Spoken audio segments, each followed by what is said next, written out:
लखनऊ की उन पुरानी गलियों में जहां तहजीब और रिवायतों की खुशबू हर कोने से आती है, एक छोटे से मकान में रहती थी जारा। उसकी आंखों में सवाल थे, जुबान पर बेबाकी और दिल में एक अजीब सा खालीपन। 5 वक्त की नमाज पढ़ती थी वो, लेकिन हर सजदे के बाद एक अनकही प्यास रह जाती, जैसे कुछ मिला ही नहीं, जैसे कुछ अधूरा रह गया। उसके चेहरे पर तमाम सवालों के निशान थे, जिन्हें वो छुपाना चाहती थी लेकिन छुपा नहीं पाती थी। दोस्तों, हमारी आज की कहानी शुरू करने से पहले आप हमें बताइए कि आप कहां से हमारा यह वीडियो देख रहे हैं, और अगर आपको हमारी कहानियां पसंद आती हैं तो इस वीडियो को लाइक करके हमारे चैनल को सपोर्ट करें। साथ ही कमेंट बॉक्स में राधा स्वामी जी लिखना न भूलें। आपका दिन शुभ और मंगलमय हो जाएगा। अब चलिए हम जारा की कहानी में वापस चलते हैं। जारा के पिता मोहम्मद रफीक एक सख्त धार्मिक इंसान थे, मोहल्ले की मस्जिद के इमाम, जिनके लिए धर्म की सीमाएं पत्थर की लकीरों जैसी अटल थीं। उनकी आवाज में एक ऐसी दृढ़ता थी जिससे घर का हर कोना थरथरा उठता। अल्लाह के बंदों को अल्लाह के हुक्म से बाहर नहीं जाना चाहिए, अक्सर कहते, और जारा के हर सवाल पर उनकी भौहें तीर की तरह तन जातीं। जारा की मां रेहाना बेहद शांत और समझदार थीं, जो अपने पति और बेटी के बीच की खाई को पाटने की नाकाम कोशिश करती। वह चुपचाप अपने काम में लगी रहती, मानो इस दुनिया से उनका कोई लेना देना ही ना हो। जारा कभी कभी अपनी मां को देखकर सोचती, क्या ये भी जिंदगी है जहां इंसान बस दूसरों की परछाई बनकर रह जाए। कॉलेज के पहले दिन ही जारा की मुलाकात दीपिका से हुई, एक मध्यम वर्गीय हिंदू परिवार की लड़की जो हर सुबह भजन गाती और अपने बाबा जी का नाम बड़े प्यार से लेती। दीपिका के चेहरे पर एक अजीब सी चमक थी, जैसे भीतर कोई दिया जल रहा हो। कॉलेज की कैंटीन में एक दिन दोनों साथ बैठीं तो जारा ने देखा कि दीपिका खाना शुरू करने से पहले आंखें बंद करके कुछ पल के लिए चुप हो गई। क्या कर रही थी? जारा ने पूछा तो दीपिका ने मुस्कुराकर कहा, बस थोड़ा शुक्रिया अदा कर रही थी। जारा को यह अजीब लगा। उसकी दुनिया में शुक्रिया तो नमाज के वक्त ही अदा किया जाता था, किसी कैंटीन में बैठकर नहीं। लेकिन दीपिका की इस सादगी ने उसे सोचने पर मजबूर कर दिया। तुम्हारा बाबा जी कौन है? एक दिन जारा ने हिम्मत करके पूछ ही लिया। दीपिका ने अपना फोन निकाला और एक सौम्य चेहरे वाले व्यक्ति की तस्वीर दिखाई, जिनकी आंखों में एक अजीब सा आकर्षण था। ये हमारे गुरु हैं, राधा स्वामी संत। जारा ने देखा कि दीपिका जब उनके बारे में बात करती है तो उसकी आवाज में एक अजीब सा ठहराव आ जाता है, जैसे वो किसी गहरे पानी में तैर रही हो। तुम्हें क्या मिलता है इस भजन से? जारा ने एक दिन पूछा, जब दीपिका अपने हॉस्टल रूम में धीमे स्वर में भजन गुनगुना रही थी। दीपिका ने मुस्कुराकर कहा, शांति जो किताबों में नहीं मिलती और मंदिर मस्जिद में भी नहीं, जब तक मन न झुके। ये वाक्य जारा के भीतर तक उतर गए। पहली बार उसने महसूस किया कि शायद ईश्वर का रास्ता किसी किताब का नहीं, बल्कि अनुभव का विषय है। एक शाम दीपिका ने जारा को अपने साथ सत्संग में चलने के लिए कहा। जारा ने पहले तो मना कर दिया। अब्बू को पता चला तो कयामत आ जाएगी, उसने कहा, और दोनों हंस पड़ी। लेकिन दीपिका ने समझाया कि वहां कोई धर्म नहीं पूछता, सिर्फ इंसानियत देखी जाती है। कई दिनों की हिचकिचाहट के बाद जारा एक शाम घर से झूठ बोलकर निकली। कहा कि लाइब्रेरी जा रही है, लेकिन पहुंची शहर के दूसरे छोर पर स्थित सेवा भवन में। उस छोटे से हॉल में बैठकर जारा ने महसूस किया कि यहां हवा में भी एक अजीब सा सुकून है। लोग आंखें बंद किए बैठे थे, कुछ हल्के स्वर में भजन गा रहे थे, और सबके चेहरों पर एक अजीब सी शांति थी, जैसे समुद्र के किनारे बैठे हों। यहां कैसा लगा? सत्संग के बाद वापस आते समय दीपिका ने पूछा। जारा के पास शब्द नहीं थे, वो बस इतना कह पाई, अजीब है। यहां न कोई नमाज पढ़ता है, न मंदिर का घंटा बजता है, फिर भी लगता है जैसे खुदा करीब हो। दीपिका ने उसका हाथ दबाया और कहा, बाबा जी कहते हैं, नाम, सेवा और सच्चे दिल से जुड़ाओ, बस यही तो इबादत है। जारा के मन में कई सवाल थे, लेकिन उन सवालों को उसने अपने दिल में दबा लिया। उसे पहली बार ऐसा लगा कि यहां इंसानियत को पूजा जाता है, पहचान को नहीं। धीरे धीरे जारा दीपिका के साथ सत्संग में जाने लगी, चुपचाप बैठती, सुनती, समझने की कोशिश करती। अजीब बात यह थी कि वहां जाकर उसे अपनी नमाज से ज्यादा सुकून मिलता, लेकिन यह बात वो किसी से कह नहीं पाती थी। घर पर वो अब भी वही नमाज पढ़ने वाली, अब्बू का कहना मानने वाली जारा थी, लेकिन भीतर से वो बदल रही थी। एक बार हंसते हंसते उसने दीपिका से कहा भी, अरे यार, मैं धर्म का डबल डोज ले रही हूं, सुबह नमाज, शाम को सत्संग। दोनों खिलखिलाकर हंस पड़ी। सत्संग भवन में एक बड़ा सा नोटिस बोर्ड था, जहां लिखा था कि अगले हफ्ते बाबा जी का आगमन होगा। दीपिका तो जैसे खुशी से उछल पड़ी। अरे जारा, तुझे पता है बाबा जी का दर्शन पाना कितनी बड़ी बात है। वो साल में सिर्फ 2-3 बार ही आते हैं इस शहर में। जारा के मन में कुछ अजीब सा खलबली मची। उसने अभी तक बाबा जी के बारे में सिर्फ सुना था, उनकी तस्वीर देखी थी, लेकिन कभी सामने से नहीं देखा था। क्या वो वाकई में इतने खास हैं? क्या वो मुझे भी स्वीकार करेंगे, एक मुस्लिम लड़की को? ये सवाल उसके मन में चक्कर काटते रहे।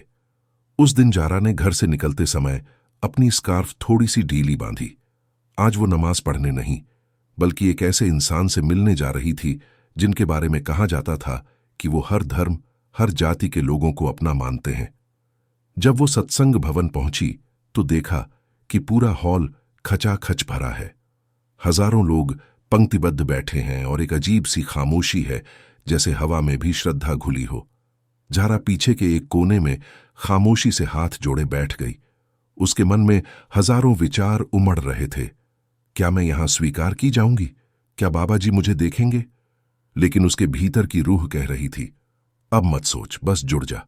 जब बाबा जी अंदर आए तो पूरे हॉल में सन्नाटा छा गया।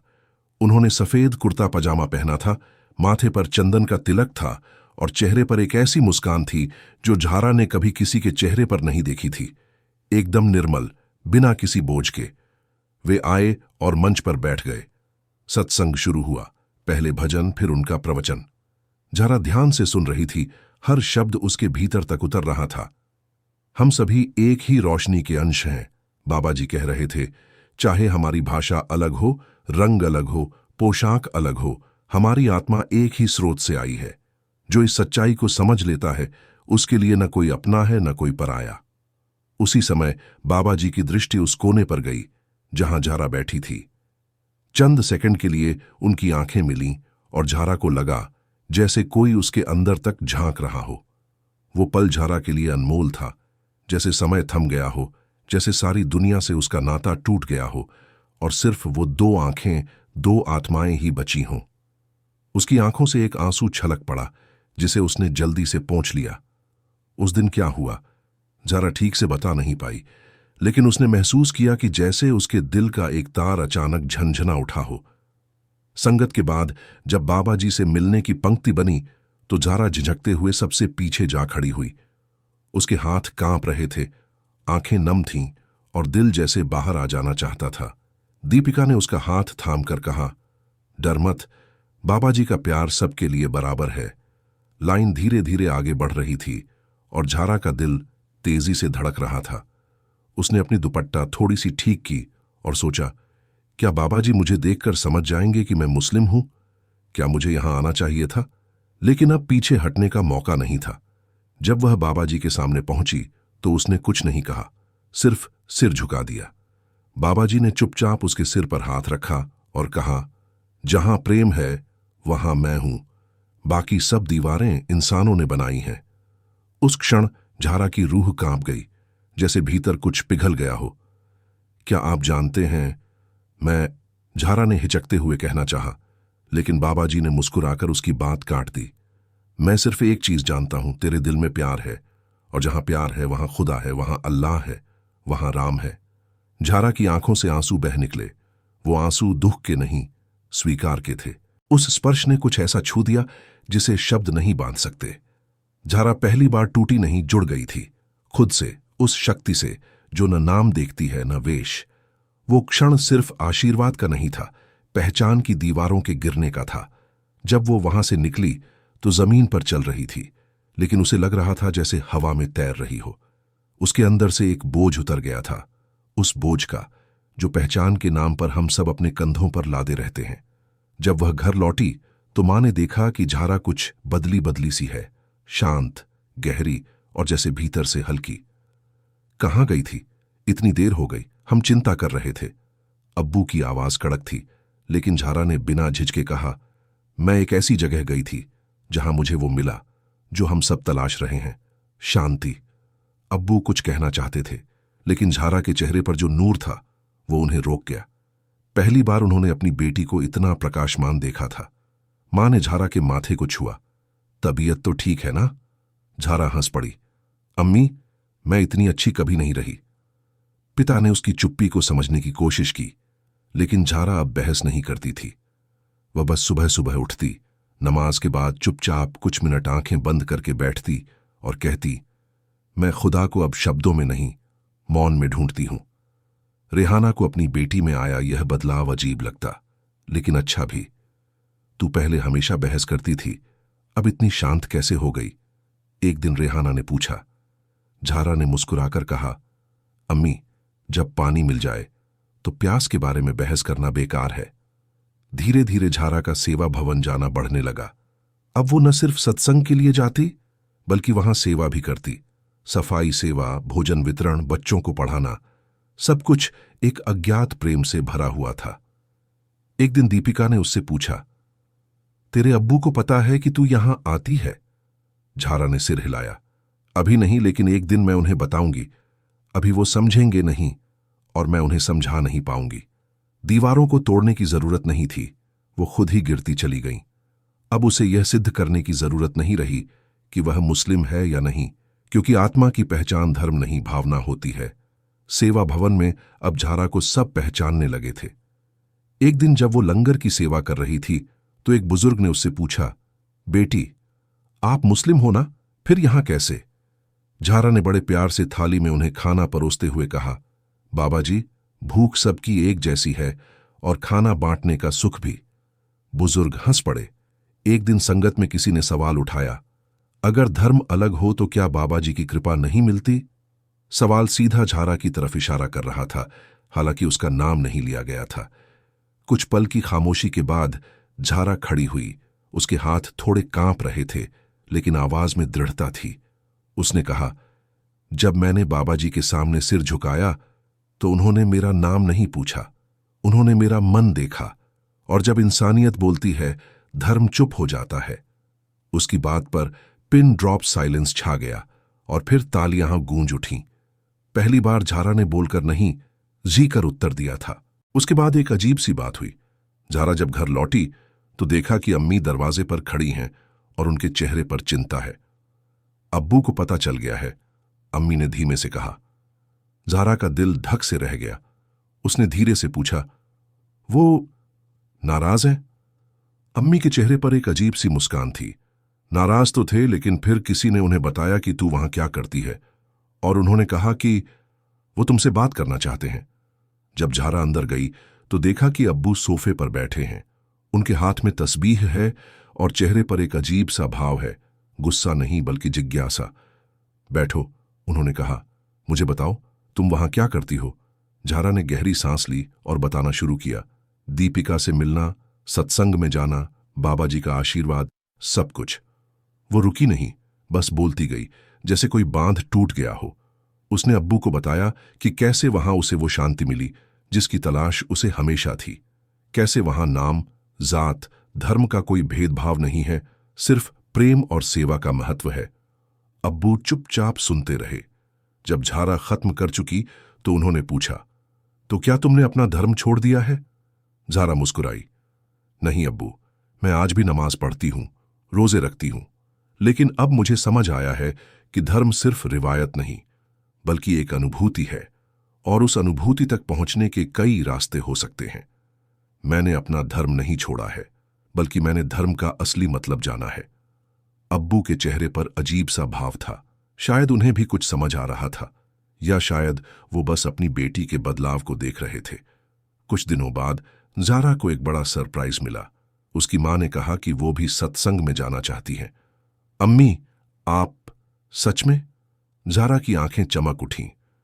अम्मी ने अपनी दुपट्टा ठीक करते हुए कहा, हां, मैं देखना चाहती हूं कि वो कौन सी जगह है जिसने मेरी बेटी को इतना बदल दिया है।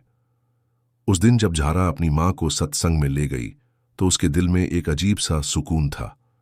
अम्मी ने भजन सुना, लंगर में सेवा की, और जब घर लौटी तो उनके चेहरे पर भी वही शांति थी। वह कहती, बाबा जी मेरे लिए नहीं, मेरी बेटी के रूप में आ चुके हैं। झारा के पिता ने कुछ नहीं कहा, लेकिन एक दिन झारा ने देखा कि उसके अब्बू भी सत्संग में आए हैं। वो सबसे पीछे एक कोने में चुपचाप बैठे थे। झारा उनके पास गई, लेकिन कुछ कहा नहीं, बस हाथ में हाथ लेकर बैठ गई। अब्बू ने भी कुछ नहीं कहा, लेकिन उनकी आंखों में आंसू थे और वो भजन में आंखें बंद किए बैठे थे।